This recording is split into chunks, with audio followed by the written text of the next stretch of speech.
Selamat malam Bapak, Ibu, Saudara-saudari yang dikasihi Tuhan kita Yesus Kristus. Terimalah salam dari HKBP Kernolong, HKBP tertua di Pulau Jawa. Sebelum kita beristirahat malam hari ini, kita mendengarkan firman Tuhan. Marilah kita mempersiapkan diri, kita berdoa. Ya Allah Bapa kami bersyukur kepadamu karena Engkau telah memelihara hidup kami dan memberkati kami bekerja sepanjang hari ini. Saat ini kami mau merenungkan firman-Mu. Kami mohon kuasa Roh Kudus yang memampukan kami untuk memahami firman Tuhan dan juga mempedomaninya dalam hidup kami. Di dalam nama Yesus kami berdoa. Amin. Renungan malam bagi kita sesuai dengan nas bacaan malam dalam Almanak HKBP. Tertulis dalam Injil Yohanes pasal yang ketiga ayat 9 hingga ayat yang ke-16.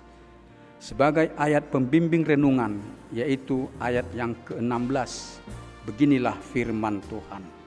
Karena begitu besar kasih Allah akan dunia ini, sehingga Ia telah mengaruniakan anaknya yang tunggal, supaya setiap orang yang percaya kepadanya tidak binasa, melainkan beroleh hidup yang kekal.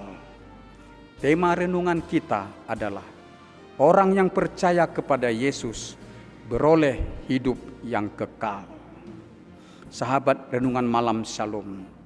Sejak Tuhan Yesus memulai pelayanannya di tengah-tengah masyarakat Yahudi, yaitu pelayanan memberitakan Injil atau mengajarkan firman Allah, dan juga melakukan mujizat-mujizat, menyembuhkan berbagai penyakit, dan juga melakukan mujizat untuk menyembuhkan orang-orang yang kerasukan setan.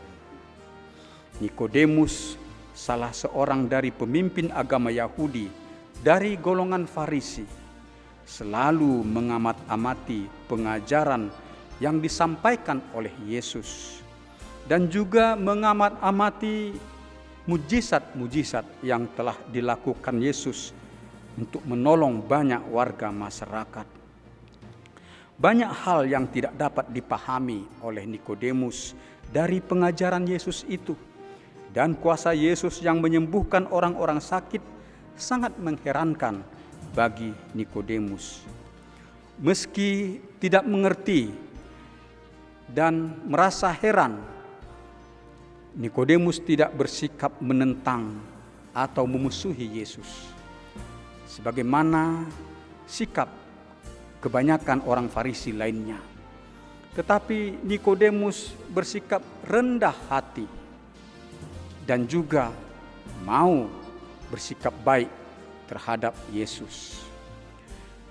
Dengan rendah hati dan sikap hormat, Nikodemus datang kepada Yesus untuk belajar akan firman Tuhan. Nikodemus datang menemui Yesus untuk belajar lebih memahami lagi pemahaman-pemahaman akan firman Tuhan. Dengan rendah hati dan sikap hormat, Nikodemus berkata kepada Yesus, "Rabbi, kami tahu bahwa Engkau datang sebagai guru yang diutus Allah. Sebab tidak ada seorang pun yang dapat mengadakan tanda-tanda yang Engkau adakan itu jika Allah tidak menyertai dia." Nikodemus memahami pribadi Yesus itu hanya sebagai guru yang pandai mengajarkan firman Tuhan dan yang memiliki kuasa Tuhan untuk mengadakan mujizat-mujizat. Tetapi karena Nikodemus mau belajar, maka Yesus dengan senang hati menjelaskan bahwa kehadiran Yesus di dunia ini adalah sebagai juru selamat umat manusia. Yesus menjelaskan bahwa kasih Allah yang besar untuk menyelamatkan umat Israel yang berdosa karena menentang Allah dan menentang Musa semasa bangsa Israel keluar dari Mesir dalam perjalanan di padang gurun. Kasih Allah itu disempurnakan Allah lagi di dalam Yesus.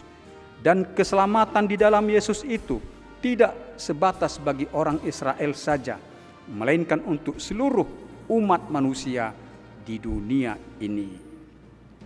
Sahabat Renungan Malam Shalom, ketika nenek moyang bangsa Israel, yaitu mereka yang keluar dari Mesir, menentang Allah dan juga menentang Musa yang memimpin perjalanan mereka, maka Allah menghukum bangsa Israel itu dengan mendatangkan ribuan ular tedung yang menyerang orang Israel, sehingga banyak dari mereka yang memberontak itu mati karena bisa ular tedung itu. Ketika bangsa Israel berseru-seru meminta pertolongan dan keselamatan dari Allah, maka Allah menyuruh Musa membuat ular dari tembaga dan menaruh ular tembaga itu pada satu tonggak, agar setiap orang yang dipagut oleh ular tedung, jika ia melihat ke ular tembaga itu, ia akan selamat dari racun ular tedung. Kasih Allah yang lebih besar lagi telah dinyatakan di dalam Yesus Kristus. Yesus datang ke dunia ini dan mengorbankan dirinya mati di kayu salib untuk menyelamatkan umat manusia yang berdosa, agar setiap orang yang percaya kepada Yesus dan yang menerima Yesus sebagai juru selamat hidupnya akan beroleh pengampunan dosa dan memperoleh kehidupan yang kekal. Kasih Allah di dalam Yesus Kristus itu meliputi seluruh umat manusia di dunia ini. Itu sebabnya Yesus mengutus murid-muridnya untuk memberitakan Injil ke seluruh dunia ini. Dengan mendengar Injil, setiap orang yang percaya kepada Yesus akan memperoleh keselamatan, sebab Injil itu adalah kekuatan Allah untuk menyelamatkan setiap orang yang percaya. Tertulis di dalam kitab Roma pasal pertama ayat yang ke-16. Sahabat Renungan Malam Shalom, Nikodemus sangat memperhatikan pengajaran Yesus. Dalam dirinya terjadi proses percaya kepada Yesus. Itu sebabnya Nikodemus membela Yesus terhadap orang-orang Farisi yang menentang Yesus. Tertulis dalam Injil Yohanes pasal yang ke-7 ayat 45 hingga ayat 52. Dan setelah Yesus mati di kayu salib, saat Yusuf dari Arimatia datang untuk menguburkan mayat Yesus, Nikodemus juga datang. Ia membawa campuran minyak mur dan minyak gaharu, kira-kira 50 kati beratnya. Mereka mengafani mayat Yesus dengan kain lenan dan membubuhinya dengan rempah-rempah menurut adat orang Yahudi bila menguburkan mayat. Kita umat yang telah percaya kepada Yesus Juru Selamat mendapat keteladanan dari Nikodemus, agar kita juga bersikap rendah hati, mau belajar akan firman Tuhan. Dengan kesediaan belajar firman Tuhan, maka iman kita semakin teguh berakar kepada kuasa dan kasih Yesus. Kita akan semakin memahami pekerjaan dan campur tangan Tuhan, memelihara, menguatkan, memberkati hidup kita. Dengan ketekunan mempelajari firman Tuhan, maka kita semakin memahami perintah-perintah Allah dan kita mampu untuk menaati perintah-perintah Allah.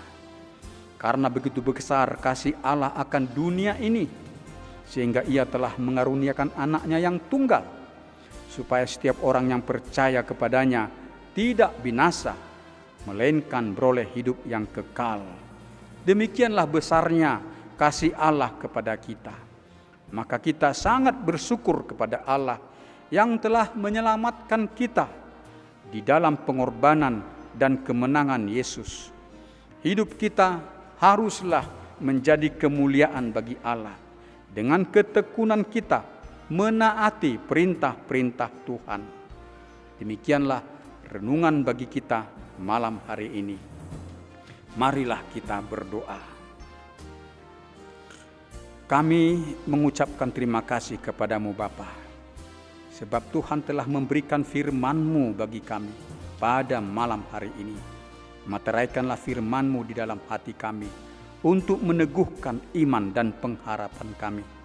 Firman-Mu itu menuntun kami agar kami hidup di dalam jalan kebenaran. Kami bersyukur karena Engkau telah menyatakan kasih-Mu yang kekal, kasih-Mu yang mulia di dalam anak-Mu Yesus Kristus Juru Selamat kami. Hidup kami harus memuliakan Engkau dengan ketekunan kami untuk menaati perintah-perintah-Mu, sebab Engkau telah menyatakan kasih-Mu menyelamatkan hidup kami. Ya Allah Bapa, peliharakanlah kami dalam istirahat malam hari ini. Menjauhkan kami dari ragam mara bahaya.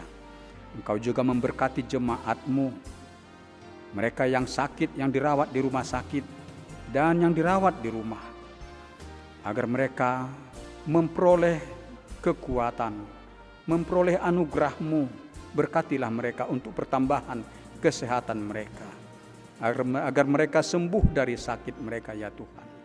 Berilah penghiburan bagi orang-orang yang berduka. Jauhkanlah kami dari ragam mara bahaya. Bangunkan kami esok pagi. Dan Engkau memberkati kami ya Tuhan dalam melaksanakan pekerjaan-pekerjaan dan usaha kami. Terpujilah Engkau sumber keselamatan hidup kami. Dalam nama Yesus kami berdoa. Amin. Anugerah Tuhan kita Yesus Kristus, kasih setia Allah Bapa, dan persekutuan dengan Roh Kudus yang memelihara hidup kita selama-lamanya. Amin.